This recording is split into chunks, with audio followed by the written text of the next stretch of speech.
Friends అందరికి నా నమస్కారం. ఓకే, నాకెందుకు కొడతారు లైకులు కావాలంటే సామాన్లు బాగుండాలి.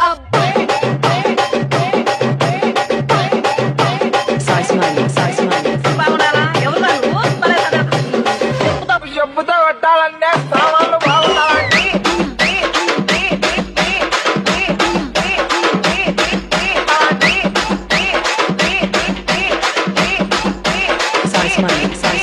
అక్కడ చదువుతున్న ఇదే చెప్తాం నేను. నా వీడియోస్ మేము ప్రతి ఒక్కరు పెట్టుకున్నాడు వాడు ఇదే చేయాలా? చెయ్యకపోయేదనుకో పోలీస్ కేసు పెట్టి మిమ్మల్ని నేను ఏం పని చేస్తాను నాకే. నువ్వు మా మీద పోలీస్ కేసు పెట్టాలంటే నీ సామాన్లు బాగుండాలంటే